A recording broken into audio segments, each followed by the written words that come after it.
1080 is sodium monofluoroacetate. It's poison.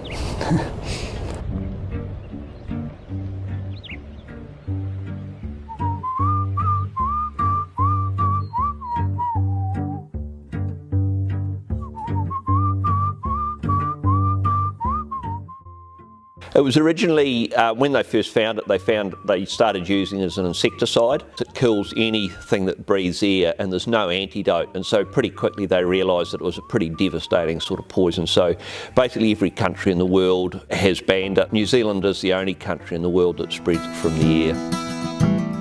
The farm south of us at the moment is in the drop this time, and they're actually poisoning right into their water supply and right onto the road going up 100 metres back from the pasture. And there's been plenty of cases in the past where helicopters in the turn have flung those pellets out into the paddock. There was one farm they killed several hundred sheep.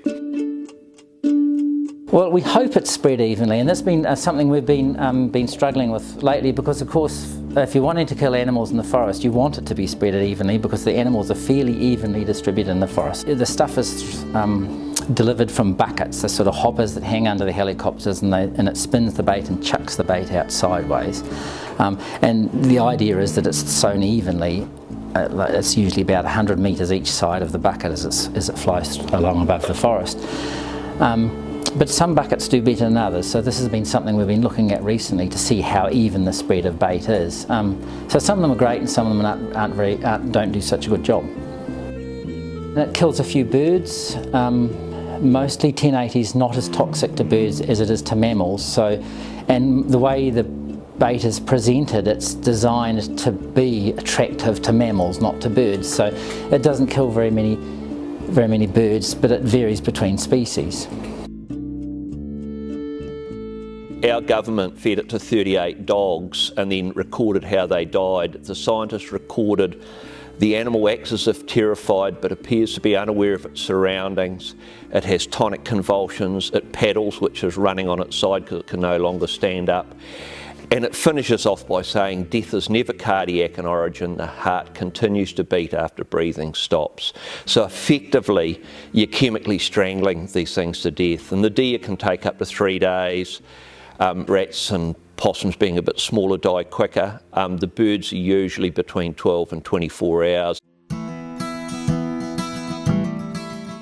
My wife walks up to the Mount Burnett quarry, that's what she does on a Sunday, and there was 15 kea that permanently hung around there. After the first drop, there was 3 kea. After the next drop, none. There is no kea left on this range. Our drops here, this next drop, is less than 6 months after the last one.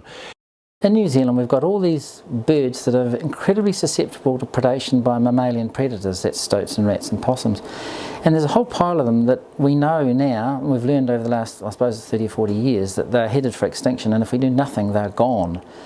So we end up with this difficult choice. We can use tools like 1080, which are unattractive to a lot of people, and then we can save these species for extinction, or we can not use the tool, and we can have a whole lot of species go extinct, or they can become confined to tiny little areas on islands and in places that we manage very intensively. And for me, that is just a no-brainer. I'd rather use the tool like 1080 and keep these species alive.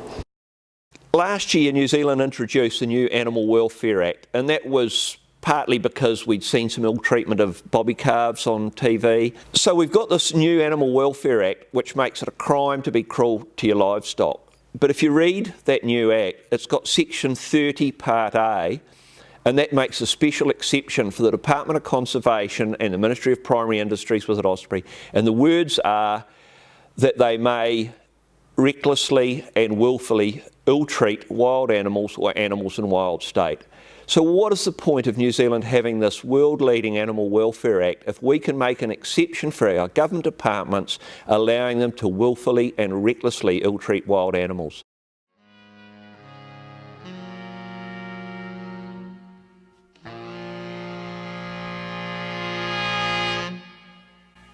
This land is your land.